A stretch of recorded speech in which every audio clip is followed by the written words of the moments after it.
Christian greetings mga kaigsuunan, mga kapatid. Another passage po na atin pong pagnilay-nilayan mga kapatid. Prophets and Kings, page 416, paragraph 2. The desolation of Jerusalem in the days of Jeremiah is a solemn warning to modern Israel.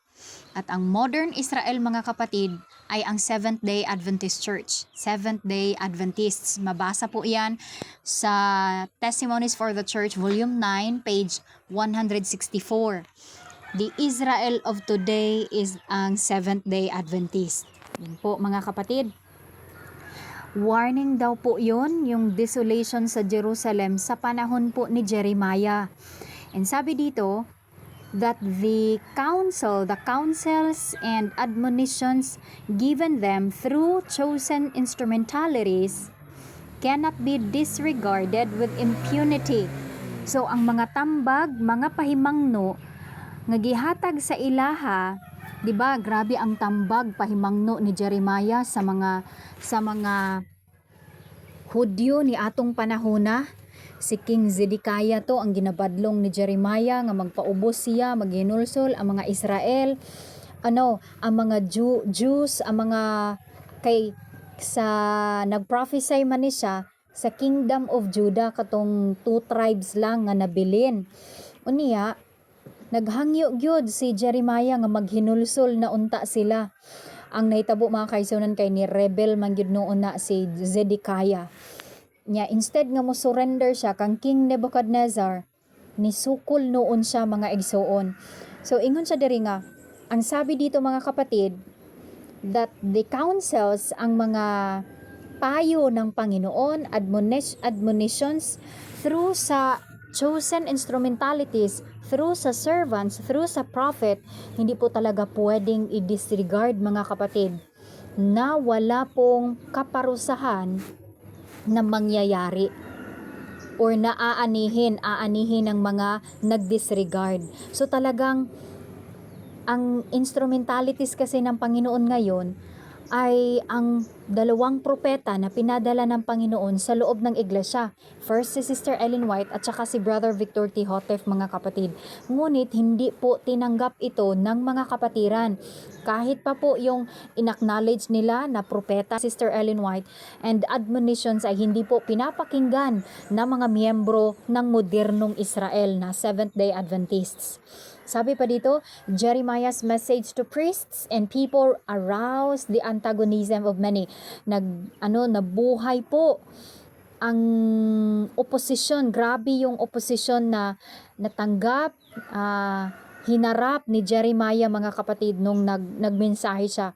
With boisterous denunciation, they cried out. Talagang publicly they condemn Jeremiah mga kapatid. Why hast thou prophesied in the name of the Lord, saying, this house shall be like Shiloh, and this city shall be desolate without an inhabitant.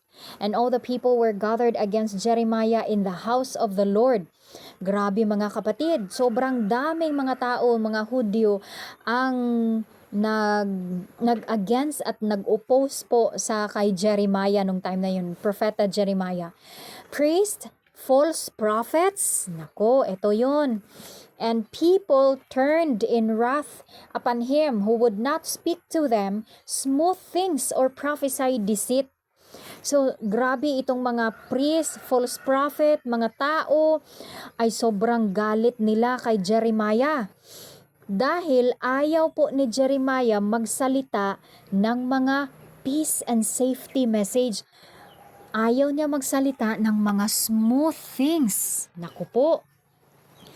Or magpropesiya ng deceit, ng kasinungalingan. Mga pastor kasi na mga false prophets, false teachers ay nagpropesiya or nagtuturo po mga kapatid ng mga false prophecy. Yun po mga kapatid, ng mga kasinungalingan mga kapatid.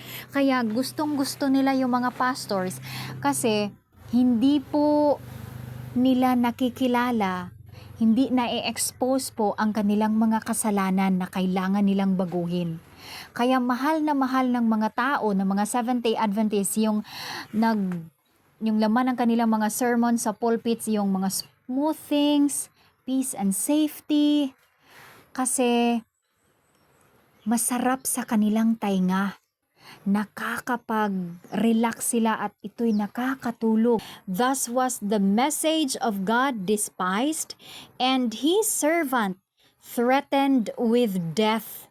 So talagang ang mga tunay na mga servants ng Panginoon, kung talagang magsasabi sila ng katotohanan kung ano talaga yung nais iparating ng Panginoon sa kanyang iglesia, ay sila po ay makakatanggap talaga ng mga death threats.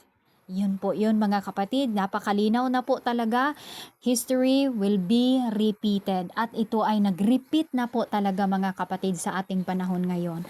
And may God bless us all.